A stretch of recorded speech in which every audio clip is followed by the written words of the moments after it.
black people, our identities are caught up in being a victim. That's the highest level of blackness, being a victim.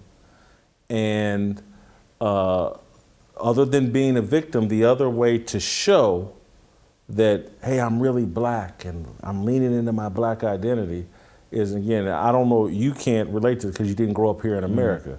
But the thing you can do, particularly if you've had some success and maybe you came from the hood, but if I can litter my conversation with the N-word, I feel authentically black and I haven't sold out.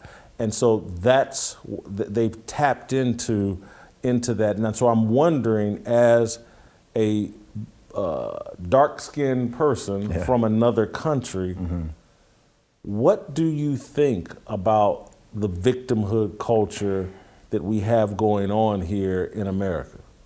I don't like it. It's something I speak out against a lot, and it's man, this is so deep. It's a big problem. I mean, I have a theory that this is if people want to talk about institutional and systemic racism persisting in the modern era, like this is it. This is it. It's telling black people, black Americans in particular, that they are somehow lesser than. And it's not being told that explicitly, but okay, we're talking about music. If an artist of any other race or ethnicity made a song explicitly talking about killing people of their own race or ethnicity, if a Chinese rapper or if a Jewish rapper made a song about killing Jewish people, or a white rapper made a song about killing white people, shortly.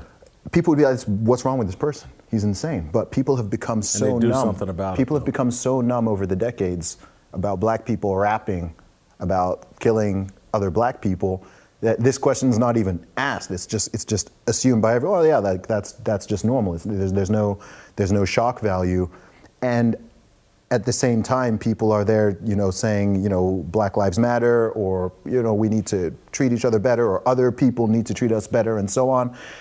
And it's like, man, so much of this problem is internal. And when you hold that mirror up, I mean, as an outsider, it's even worse. But if that mirror is held up, it makes people so uncomfortable, and they lash out.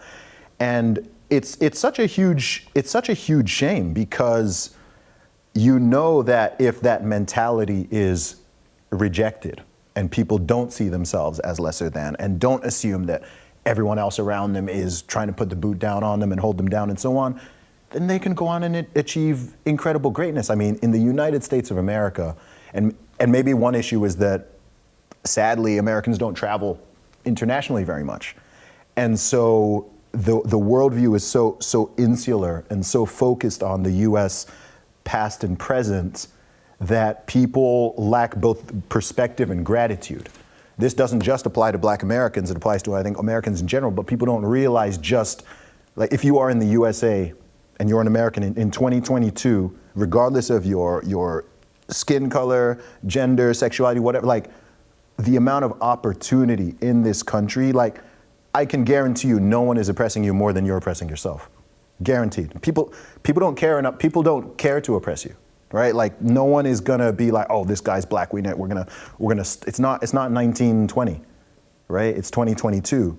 So when people are still grasping onto this so desperately and making it their whole identity, it's like, man, that's what's holding that person back. That is the problem.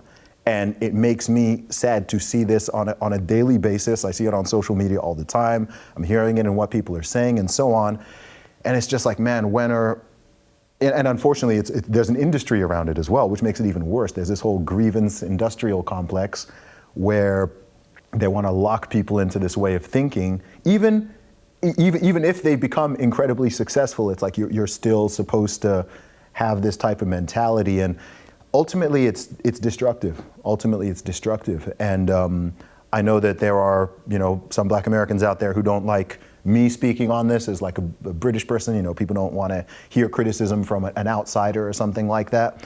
But the only reason that criticism even exists is because I want to see people do well. I don't like to see people oppressing themselves and holding themselves down. I like to see people achieve potential and achieve greatness. So any type of criticism is more like holding up a mirror going, oh, look, like maybe this thing, you can sort out this thing yourself. It can't be sorted out externally. Not everything can be fixed externally if it's an internal problem. And yes, history can be acknowledged and should be, and people should know history and why certain things are the way they are and so on. But it's like, you can't drive a car with your head stuck backwards, right? You have to look forward. You can check the side mirrors and check behind you occasionally to, orient yourself. But you've got to focus on forward, because you can't change history, not on a nation level, not on an individual level, not on a group level. History is history. There's so many things in history I wish we could press a button and go back and change and make it so that something never happened. But in the here and now, all you can do is make choices and do things that are going to move you forward. So that's a core part of my message. I think that particularly resonates with certain people, but honestly, people across the board. That's really one of my core messages. And I don't like to see Black Americans or Black people in general, anyone in general, being, emotionally manipulated or being used as a political football, which you see all the time, and just having their feelings used against them, essentially.